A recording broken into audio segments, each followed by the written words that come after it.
1980년 광주에서 무고한 사람을 학살한 전두환과 신구물은 1981년에는 159명의 고대 외대생을 제적시키는 또 다른 학살을 자행합니다. 문무대 사건입니다. 제적에 그치지 아니하고 강제로 징집한 군에서 특수학ben이란 굴레를 씌워 각종 잔혹한 행위를 저지릅니다. 그들은 159명에 그치지 않고 1981년부터 1984년까지 1121명의 학생을 강제 징집한 뒤 각종 감시와 잔혹한 행위로 공포에 떠는 강제 징집 피해자들을 그들이 다녔던 대학의 휴가란 명목으로 파견하여 운동권 친구들의 동태를 파악하여 보안사에 보고하게 합니다. 친구들을 배신했다는 절망감에 시달리던 많은 강제 징집 피해자들은 정신적으로 큰 충격을 받았고 이 중 몇몇은 죽음을 택하게 됩니다. 또 몇몇은 의문의 죽음을 당하기도 합니다. 의문사 6명 사건입니다. 이런 잔혹한 행위들, 문무대 사건, 녹화사업, 의문사 사건 등 그 중에 하나인 문무대 사건의 피해자였던 저는 소설의 형식으로 그 끔찍함을 기록합니다. 10-1 더 펠리체 전편. 섬은 1982년 6월 17일, 18일, 19일의 정릉 찻집 사건으로 고대 외대생들의 학살이 세상의 모습을 드러냈다. 광주에서 그 학살을 저지르고도 채 얼마나 됐다고 이번에는 대학생들을 대규모로 제적해 총칼을 누구에게나 겨눴다. 2009년 1월 일지. 아빠, 저 집 참 이쁘다. 그래. 아내는 여전히 웃기만 하고 있었다. 늘 말이 없는 아내. 아들은 여전히 누나의 이쁜 소품들을 가져가려 했다. 일주일만. 그럴 때보다 딸은 누나답게 한 달. 그러다가 계속 아들 방에 머물렀다. 먼지가 낄까 싶으면 누이가 와서 정성껏 소품의 먼지들을 털어주었다. 아무것도 아닌데도 누이 것만 보면 탐을 냈다. 아빠, 페리체래. 행복의 문? 그런가? 글쎄. 아내와 아들에게 들렸다가 양수리에서 대성리 쪽으로 향했다. 잔잔한 작은 호수가 제법 물살을 띄우고 있었다. 운전을 하던 딸은 강변의 예쁘장에게 앉아있는 빨강색 카페로 미끄러들었다. 참 이쁘다. 그러게. 딸은 팔짱을 끼며 아빠에게 다정히 동의를 구했다. 어서오세요. 네. 이른 시간인지 카운터에 있는 아가씨가 혼자 핸드폰을 할 뿐이었다. 조그만 소품들이 곳곳에서 뽐내듯 줄 서 있었다. 로마 병정이 무릎을 꿇고 소녀에게 꽃을 바치고 있었다. 아빠, 쟤도 어깨와 볼 사이에 핸드폰을 끼고 수다 떠네.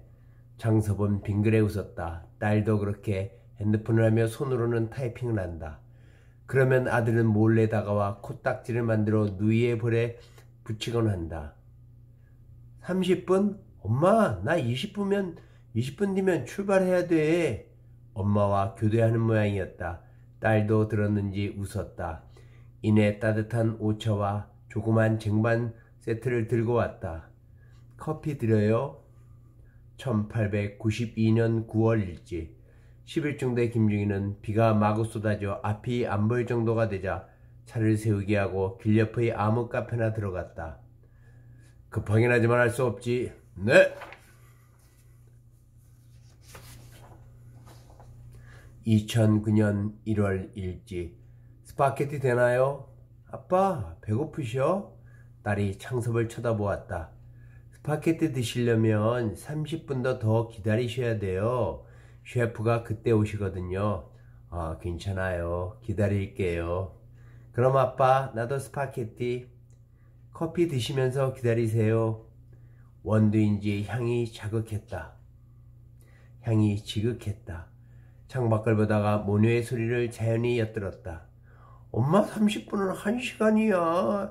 약속 깼잖아. 그러게. 스파들, 미안, 이쁜 우리 딸. 1982년 9월 일지. 김중희가 스파게티 3개를 시켰고 창섭은 묵묵히 먹었다. 밖에는 가을비가 더 세차게 때리고 있었다. 첫 휴가가는 들뜬 마음에 시원하게 퍼붓다. 미트볼이 반으로 짜게져 있었다. 가운데 빨간 앵두가 있었다. 2009년 1월 일지. 아빠, 이 집 참 웃긴다. 미트볼을 반으로 짜게 놨네. 이 앵두 좀 봐. 아, 이뻐. 앵두를 미트볼에 심었어. 딸은 재미있고 이쁜지 계속 제자에 그랬지만 창섭은 멍했다. 설마 20년 하고도 반 10년이 더 지났는데 내색하기도 그렇고 물어보기도 그렇고 딸은 미트볼이 맛있는지 냉큼 아빠 것까지 가져갔다. 후식으로 페퍼민트를 마시고 일어섰다. 웬일인지 카운터에 소녀가 앉아서 두 손바닥에 고개를 묶고 있었다. 아마 작게 소리 묶고 우는 모양이었다. 어깨가 조금씩 나직하게 춤췄다. 울먹인 그렁그렁한 목소리가 겨우 얘기했다. 엄마가 계산 안 하셔도 된대요. 어느덧 그녀가 옆에 서 있었다. 인사해야지 아빠한테. 창섭의 딸이 의아한 채 옆에 서 있었다.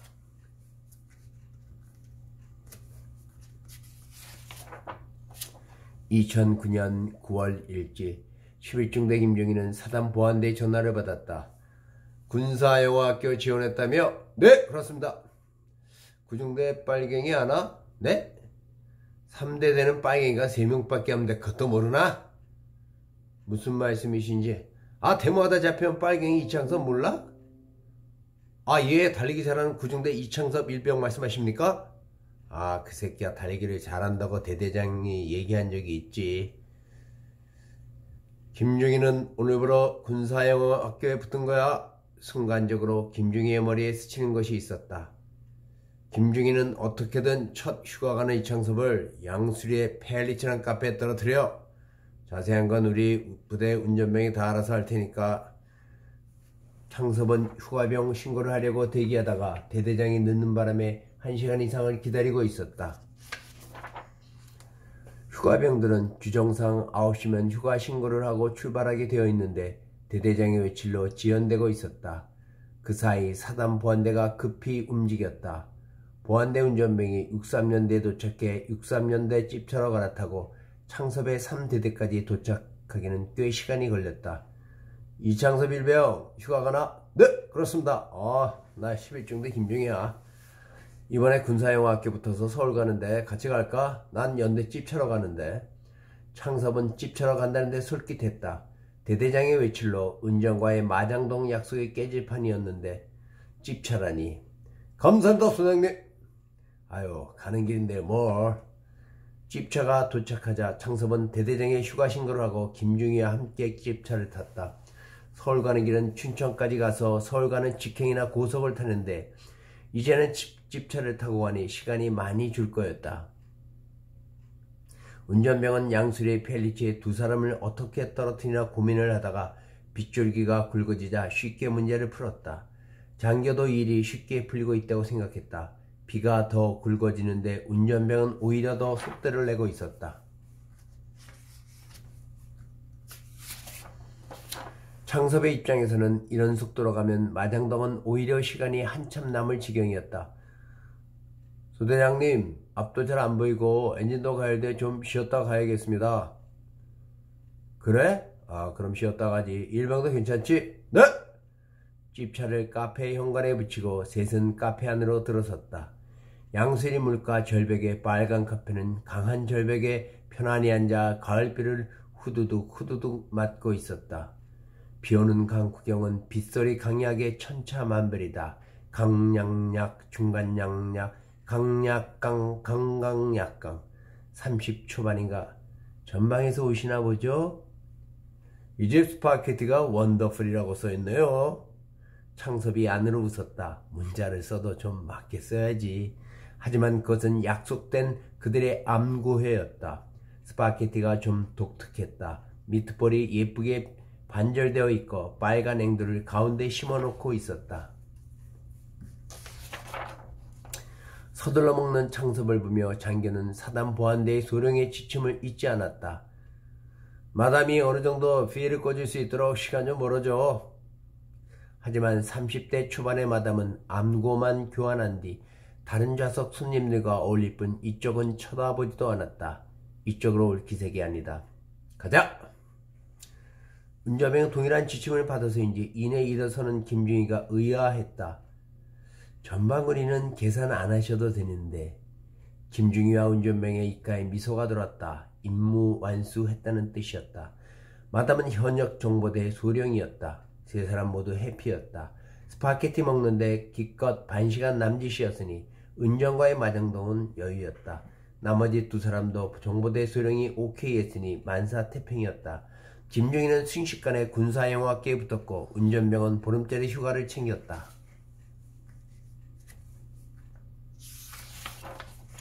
1982년 8월 첫 휴가 가기 한 달 전 일지. 66년대와 63년대는 산하나 차이였지만 서로에게 면회를 가는 것은 쉽지 않은 일이었다. 뻔히 양쪽 연대의 보안대가 곤두설 것이었다.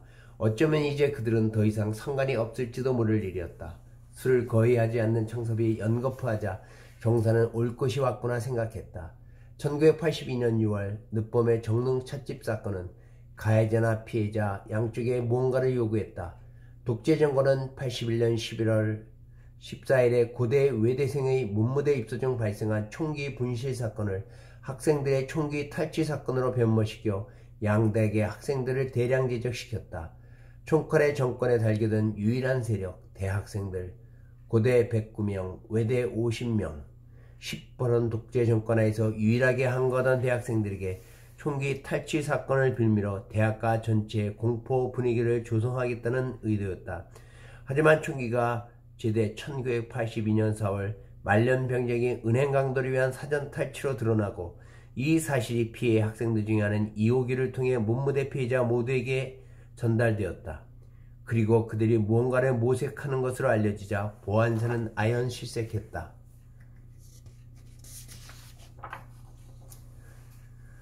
이름은 서린호.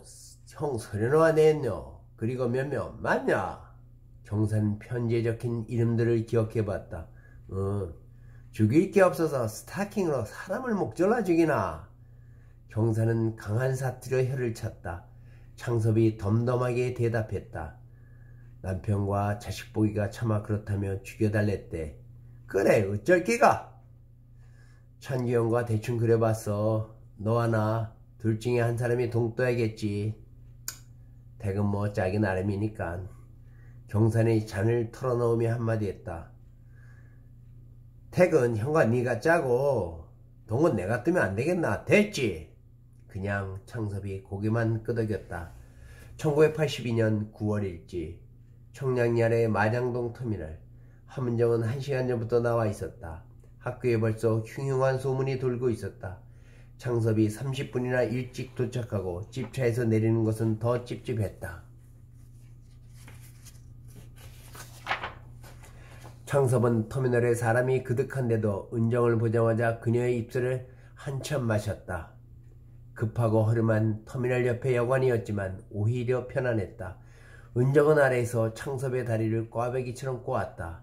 덕분에 훨씬 더 깊숙이 삽입되었다. 사발을 거꾸로 놓은 듯한 오똑한 이쁜 이방 둘이서 번갈아 계속 군인에게 도발했다. 유두도 못지않게 씩씩하게 대들었다. 창섭이 솜쉽게 제 앞에 갔다. 먼 데서 은정의 호흡소리가 터지고 신체가 갑자기 경직됐다. 그녀가 정상에 도달한 모양이었다. 그들이 처음 접착한 것은 1981년 입학하던 해 영어과 첫 MT였다. 마터의 세터는 아직 개발되지 않은 처녀지였다. 저녁부터 마신 많은 양의 음주는 여학생들을 화장실 앞에 길게 줄 세웠다. 입학한 지 몇 달 안 됐지만 이미 꺼풀이 된 여럿들은 여학생의 소변을 위해 숲속으로 감춰졌다. 함은정이 줄 서 있다가 과대표가 지나가는 것을 보고 불렀다. 과대표! 나?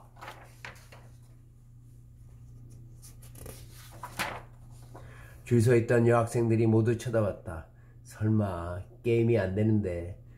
과대표는 330명의 학생회장이고 함정은 가슴만 오똑한데. 나 급해. 그래? 과대! 어? 다른 여자애도 불렀다. 나도 급해. 넌 그냥 거기서 때려. 함은정이 퀴즈를 불렀다. 둘은 숲을 지나 강변으로 갔다. 함은정이 한쪽에서 소변을 보고 조금 떨어져 창섭이 강을 향해 멀리 쏘기를 했다. 낮부터 마신 양이 있어서 그런지 멀리까지 나가 물을 퉁퉁 튕겼다. 언제 소변을 마쳤는지 은정이 다가와 창섭의 사내를 자기 입에 넣었다. 순식간에 창섭은 처음을 강물을 보면서 어색한 체위로 뺏겼다. 어느 순간 다리가 풀리면서 남자가 주저앉자 처녀가 풀어주지 않고 자기의 욕정을 계속해서 채워갔다. 이번에는 하늘에 별이 많았다. 경험 많은 은정이 처음에 창섭을 마구 유린했다. 그녀의 입이 그렇게 부지런할 수가 없었다. 다 끝났는지 처녀가 사내에게 유방의 앵들을 물려줄 때야. 비로소 창섭은 정신이 찾아왔다. 찬규는 부쩍 사복에 여럿 붙는 것을 느꼈다. 센 걸까? 샌들 안 샌들 어차피 마찬가지다.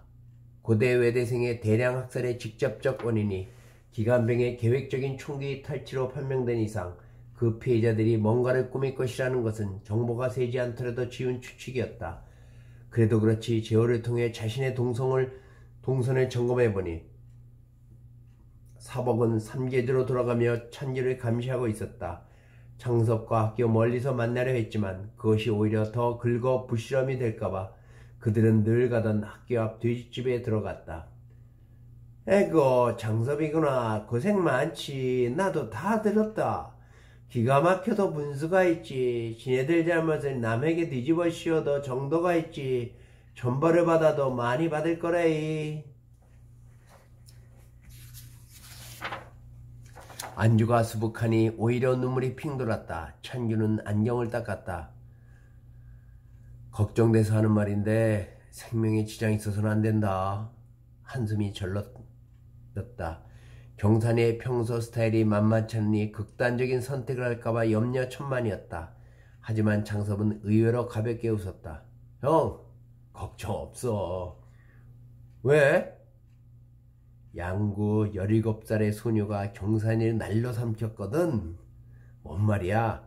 걔 군종사병이잖아. 사실이었다. 1982년 부활절.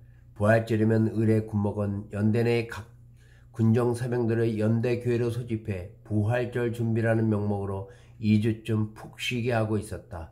전방은 교회가 많지도 않고 있어도 아주 작은 교회여서 연대 내의 어느 정도 규모가 있는 군교회는 동네의 가장 큰 교회였다. 동네 아이들은 조그만 교회보다 규모도 크고 대학 다니다 온 병사들이 적잖은 연대교회를 선호했다. 연대교회는 부활절쯤면 소집한 군정으로 부활절을 성대히 준비했다. 경산도 그 군정사병 중에 하나였다. 전방 실습하러 강원도 양구에 온 미군 정보대는 일정이 연정되자 그냥 양구에서 부활절을 보내기로 했다. 미군 정보대는 연대교회 부활절 파티를 한국인들과 함께 성대히 보내고 싶다며 제법 큰 돈을 미리 건넸다. 덕분에 양구의 부활절 파티는 성대했다. 풍족을 넘어서 차고 넘칠 정도였다. 소문이 미리 퍼지니 본당은 일찌감치 만석이 되고 예배 시작 전에 이미 통로까지 앉았다. 군목은 단성에 오르자 찬양도 전에 통역자부터 찾았다. 그렇지 않아도 성도들은 여럿 미군 장교들이 와 있는 걸 보고 통역은 누가 하나 혹 우리 양구 학생이 하나 궁금해하던 차였다. 하지만 아무도 손을 들지 않아 군목이 재차 묻자 경산이 손을 번쩍 들었다. 제가 하겠습니다. 경산이었다. 군목은 감사해하며 경산을 앞으로 나오게 했고 유창한 영어로 목사의 설교를 전하는 경산이 오히려 그날의 주목이었다. 미숙은 아빠와 함께 부활절이라 오랜만에 교회에 왔다가 미국 사람처럼 영어를 유창하게 하는 경산에게 순식간에 빠져들었다. Very beautiful, very beautiful. 제이슨 중령은 미숙의 빼어난 미모에 감탄했다. 수수한 차림인데도 오똑한 콧날과 깊고 큰 눈이 이태리 모델 같다고 했다.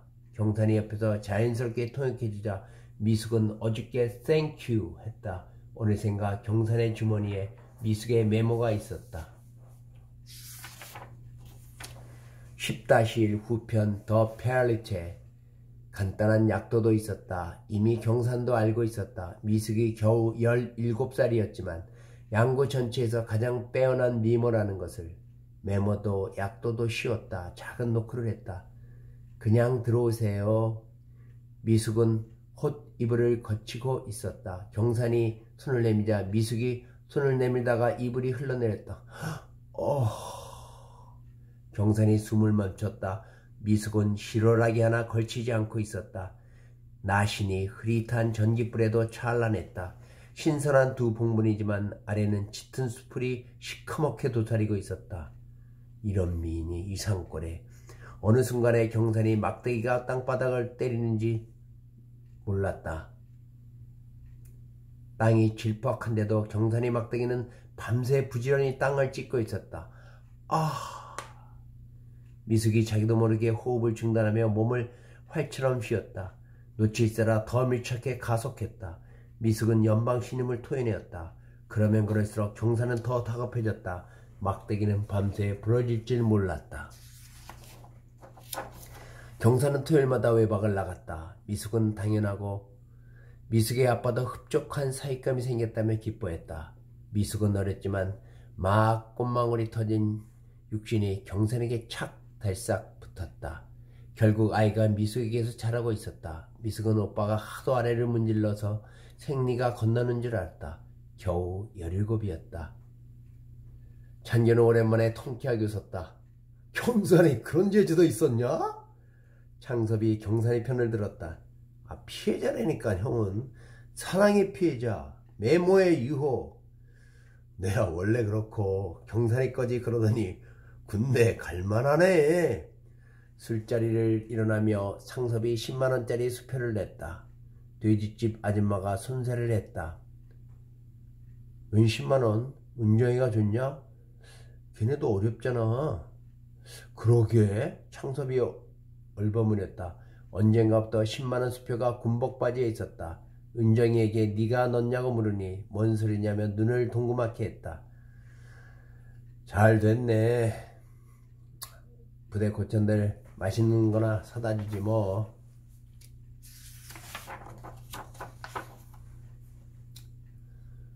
(10만원이) 어디서 태어났을까?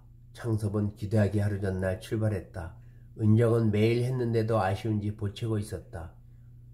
왜 하루 일찍 귀대하는데? 경산이 여고생네. 그 집에 들려야 되거든. 정말이지? 학교에서는 군대 간 문무대 피해자들이 학교에서 딜을 칠 거라는 등 흉흉한 소문이 여럿 돌고 있었다. 은정이 다그치자 창섭은 너하고 아가 낳고 행복하게 사는 게 내 꿈이야. 뭔 얘기냐며 오리발을 내밀었다. 은정은 직감적으로 뭔 일이 터지긴 하겠지만 자기가 보챈다고 창섭이 그만둘 것 같진 않았다. 그 일로 운동권의 여고 동창에게 물으니 그 애도 이미 알고 있었다. 빵가리 준비나 해 이년아. 동창은 숙여오르자 은정의 가슴을 한 움큼 물컹물컹 만지며 내뱉었다. 씨발 이 창석 엄청나게 빨았을 텐데 아직도 단단하네. 은정이 동창의 손을 아래로 내리며 다시 물었다. 얼마나 감옥에 있어야 하는데? 이 쌍년이 자꾸 왜 이래 귀찮게. 내가 전두환이냐 그걸 알게? 은정이 간절히 물었다. 얼마나 빵가리 하면 되는데. 씨발년 진짜 빵가리 하려나 보네. 그러려고. 열려놨다 이년아. 은정이 술값을 계산하고 일어서자 동창이 경색을 하며 얼굴을 가까이 들여다보며 대답했다. 씨발년 입 조심해라. 이창섭은 아니야. 1982년 10월 초일지 더 페아리체. 어느 순간 창섭의 머릿속에 모든 퍼즐이 풀렸다. 대대장이 늦은 거하며 11중대 김중희, 어색한 마담과 김중희의 언답, 그때 화나지던 찝차 운전병의 얼굴. 페아리체에 도착하니 올 때처럼 비가 철퍼덕 억수로 때리고 있었다. 그때는 은정을 잠시 후면 만난다는 설렘에 다급하면서도 흐뭇했지만 지금은 무거운 마음이 수톤이었다. 시간이 늦어서인지 강변 쪽 테이블에 앉은 중년 남녀가 스킨십을 연하게 할 뿐 더는 손님이 없었다. 긴장하며 들어서는 창섭을 보고 마담은 미소를 한박 지었다. 낯익은 연인처럼 빙고! 당신이지. Of course. 씨발년. 인테리가 그런 욕을. 당신이 10만원 넣었지. 왜? 휴가비 잘 쓰라고. 여기 있다 이 개년아. 창섭은 그녀 앞에서 10만원권을 갈기갈기 찢었다. 중년 남녀는 테이블에 지폐를 몇 장 놓고 나갔다. 이쪽에 심상찮은 분위기가 걸렸던 모양이었다. 남자가 여인의 힙에 손바닥을 얹은 채 나가고 있었다. 마담은 아직도 한박 웃고 있었다. 우리도 저럴 수 있는데. 하여간 주모자가 여기 오셨네. 핸섬 가이. 창섭의 퍼즐이 정답이었다. 나쁜 년. 창섭의 주먹에 여인을 무참히 넘어뜨렸다. 그녀는 너무 아픈지 얼굴을 감싸고 있다가 테이블을 붙잡고 겨우 일어섰다. 그녀는 테이블 위에 식사용 나이프를 거머쥐었다. 창섭이 나이프에 멈춰자 그녀는 고개를 좌우로 흔들었다. 그리고 천천히 나이프를 들어 자신의 원피스를 쭉 찢었다. 원피스 안에는 브라자도 팬티도 없었다. 나 버클리 출신이야. 한국 정보대에 특채됐어. 계급은 소령. 한국은 페이가 좋네. 이번 프로젝트는 창섭을 꼭꼭 묶어 한경산의 일정을 알아내는 것. 이 개같은 년이. 창섭이 정신없이 여자에게 주먹과 발기질을 했다. 여자가 구타당하는 중에 나직하게 말했다. 나 임신 중이야. 뭐? 순간 정신이 번쩍 들었다. 주먹이 힘없이 떨어졌다. 여자 아래에서 무언가 흐르고 있었다. 하혈? 창섭이 여자를 걸쳐들려 했다. 여자가 마다했다. 호들갑 떨지 마. 어차피 낙태하려고 했으니까. 창섭이 멍하니 서 있었다. 내 실로 데려다 줘. 병원 가요. 병원은 뭐하러. 임무 안수했는데. 여자는 자조적으로 미소를 떠올렸다가 이내 실신했다. 창섭이 119에 다급하게 신고했다. 1982년 10월 말경일지 미숙은 오늘쯤 이야기해야겠다고 생각했다. 오빠, 군인이 아빠 되면 나 부산에서 살아야 돼? 아님 그냥 친정에서 아가랑 남편 외박 기다리며 살아야 돼? 미숙은 혼자 즐거운 환상을 하며 외박을 신청했다. 서울 파견 나갔다는데요? 네? 그럴 리가. 오빠는 저번 주에도 외박 나왔었는데 전혀 그런 말은 없었다. 아빠가 가족을 모아놓고 조심스럽게 눈을 뗐다. 내가 경산이가 대모하다 온 건 일찍부터 알고 있었다. 근데 보안대 박중사가 그냥 친구들에게 휩쓸려 대모하다 재수없게 끌려온 거 같다며 안심시키길래 쭉 그런 줄 알았지. 근데 요즘 들어 박중사가 부쩍 경산의 근황을 묻길래 불안했다. 무슨 사건에 또 휘말리는 것 같다며 사위 잘 간수하라고 해서 긴가민가 했는데 서울에 보안사로 끌려간 모양이야. 아휴, 우리 미숙이 애선건 알면. 보안사 김대희는 경사의 눈을 검은 띠로 감았다. 까고 있네 씨발. 뽀록난 것 같은데 씨발. 차라리 여기서 지기삐리라. 경사는 독을 품고 눈을 시퍼렇게 뜨고 소리를 버럭버럭 지르고 있었다. 유창한 영화의 세련이 어디에도 없었다. 가만히 쳐다보던 김대희가 오히려 검은 띠를 내려주고 천천히 이야기했다. 나도 부산 놈인데 한경산. 보안사 처음부터 다 알고 있었다. 니 진짜 웃긴 놈이대. 니 미숙이가 임신한 거 아나? 진짜야. 뻥까지 마소 부산 사람끼리. 서울 가서 보안사 조사받고 온 니 한 물어봐라. 하여간 니 참 좋겠네. 경사는 경복궁 옆에 보안사로 이송되었다. 호송 차량에서 내내 미숙이가 임신했다는 보안대 장교의 얘기가 맴돌았다. 하긴 토요일 일요일이면 늘 했으니 1층에서 간단한 신원을 확인 후 2층으로 올라갔다. 전담 공작과. 입구에 건장한 스포츠가 둘이나 서 있었다. 회의실의 긴 테이블에 3명이 앉아 있었다. 심리요원인들 젠틀하게 나왔다. 어이 경사님 반가워.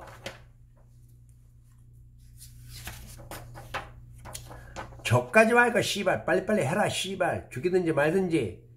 이 자식이. 윤대희 손님한테 뭔만 말이야. 경사이 내가 사과하지. 우리 윤대희가 완력도 없으면서 다혈질이야. 우리 경산이 안되면 나 자빠져. 윤대희가 난 최드웅 소령이야. 일종의 팀장이지. 전방에서 고생 많았으니 며칠 쉬면서 간단히 주소나 하나 작성하자고. 우리랑 양주도 한잔하고. 씨탱이들아 조서고 나발이고 너네 꼴리는 데라고 빨리빨리 끝내자. 이 새끼가 진짜 안되겠네. 야 이 새끼야. 팀장님 아니었으면 여기 지하실이나 과천으로 보내줬어. 목대기까지 왜 그래. 종교 또라이나 과천으로 가지 정의산의 한경선이 왜 거기로 가나? 경산의 머리를 스치는 것이 있었다. 창섭은 500명이 넘는 대대병력 중 3명이 새벽 예배에 출석했는데 그중 하나였다. 아마 창섭이를 지칭하는 것 같았다. 종교 또라이가 빨갱이보다 더 겁난다니까. 일주일을 그냥 보냈다. 웨이브와의 연락만 안 될 뿐 그들은 터치하지도 주시하지도 않았다. 어이 한경사이 잘 쉬었나? 마 갑갑하니까 빨랑빨랑 하소. 조금 누그러졌지만 아직도 뻣뻣했다. 그래? 그럼 박대기 틀어. 불이 꺼지고 화면에 창섭이 어떤 카페로 들어가는 모습이 떴다. 경사는 창섭이 여자를 구타하는 장면을 보고 자기도 모르게 소리를 질렀다. 조작 화면 같지는 않았다. 주먹을 휘두르던 창섭이 잠시 멈추고 여자와 뭔가를 말하더니 여자가 쓰러졌다. 창섭이 전화로 어딘가 전화를 걸고 여자가 정신을 잃지 않도록 물을 붓고 있었다. 앰뷸런스가 도착하고 소방대원들과 함께 창섭이 뛰어나가고 있었다. 여자가 쓰러졌던 자리에 피가 흥건했다. 박대희 잠깐 꺼봐. 경사이 저 종교 딸이 뭐하는지 봤지? 뭐 맞을 일 했으니까 때렸지 않겠습니까? 경산도 찝찝은 했다. 저 피 뭔 줄 알아? 뭡니까?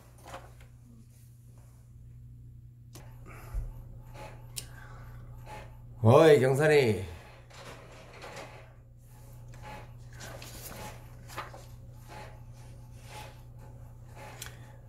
화요일이야. 임신 중이었거든. 네? 진짜입니까? 목대위 느리게 돌려봐. 정신없이 휘두르는 건 주먹뿐만 아니라 발길질도 있었다. 여자의 하체 쪽에서 피가 스물스물 흘러나오고 있었다. 저 여자 죽었는겨? 경산이 더 다급해졌다. 생명이 유독해.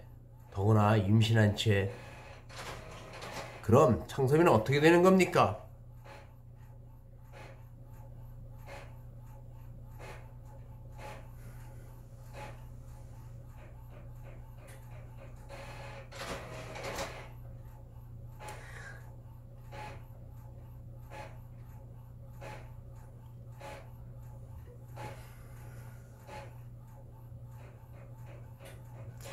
여자 사망하면 군사재판에서 사형이지.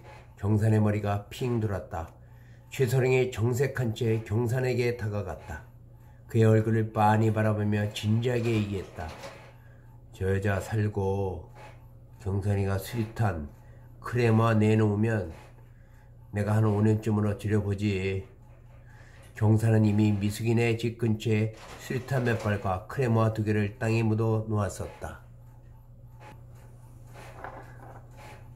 서린호의 방식대로 땅에 심었다가 찾아가기. 하나만 생각합시다. 경산이 신음하듯 내뱉었다. 그래? 목대희 다음 거 들어.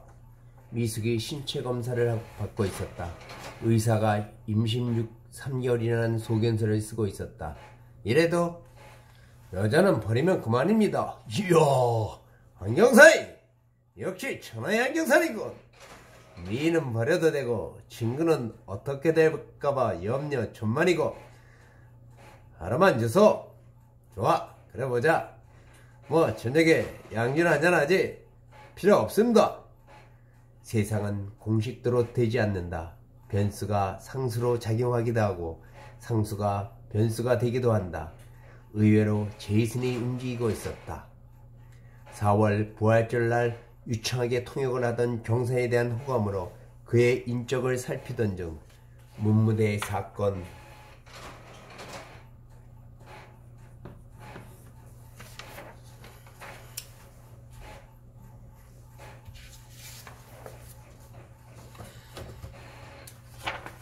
문무대 사건이라는 어이없는 독재 정권의 먹물을 보게 되었다. 그것도 진행 중이었다.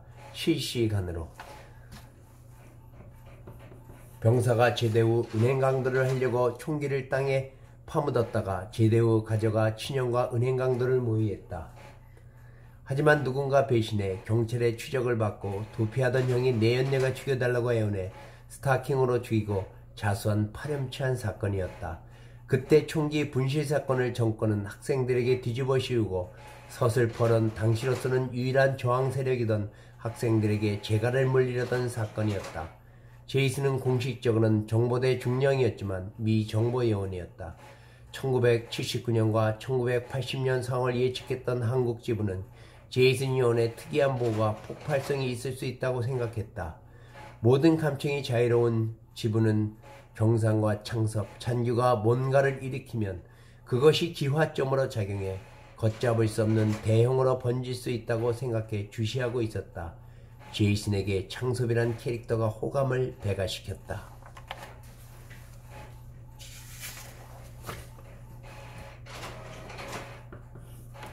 2009년 1월 1일 더 페알리체. 1982년에 펠리체가 2009년에 펠리체와 동일?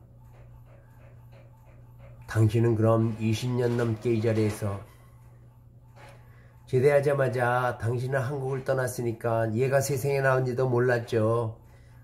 어떻게 아빠가 이번엔 다른 딸이 말을 이었다. 제가 아빠라고 불러도 되나요? 창섭은 말을 못했다. 우리 엄마 아프신 거 알고 오신 거예요? 아프다니. 우리 엄마 캔서예요. 창섭은 천장을 봤다. 신의 섭리인가? 그래서 궁금했었나? 우리 엄마 태우실 땐 오실 거죠? 얘가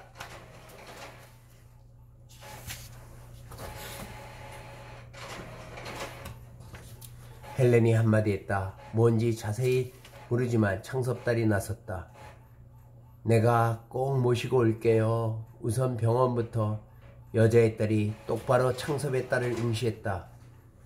이복쯤이네요. 우리 엄마요. 버클리대 출신이에요. 우리 외가 부자거든요. 지구상의 모든 병원 다 알아봤거든요. 노예요. 여자의 딸이 두 손바닥에 고개를 묶고 다시 울었다. 창섭의 딸 눈에도 눈물이 슬그머니 연글다 스르르 떨어졌다. 창섭은 돌아오면서 발당 때문에 수면을 바라봤다. 수면은 잔물결이 서로 부딪히다가 이내 수그러들었다. 어딘가에서 또 작은 물결이 대패결처럼 엷게다가 서로를 겨뤄보다 또 잠잠해졌다. 사려 깊은 딸은 단번에 아빠를 탓하지 않았다. 아빠가 군대 중에 엄마와 사랑하여 자기가 태어난 것이 친구들 사이에서 하나의 얘기거리였다. 아빠, 설명할 필요 없어요. 근데 아줌마, 그 아줌마 나이가 좀 많아 보여요. 걔는 나하고 비슷한 것 같고. 아빠보다 10살쯤 더 많지.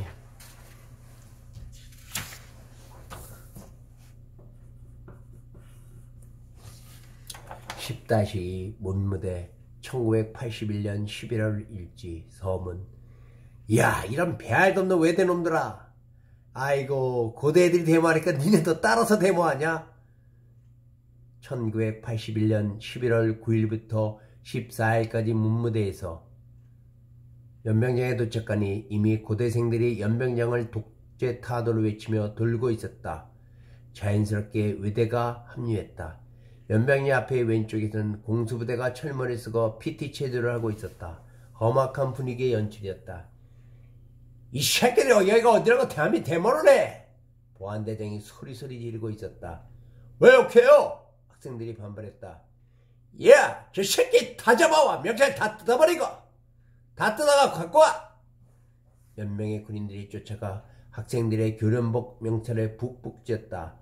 안 뺏기려는 대학생들과 뺏으려는 군인들 사이에 실갱이가 벌어졌다. 문무대장 뭐하는 거요? 이 새끼들 받지 말고 다 내보내요. 이 새끼들. 두고 봐.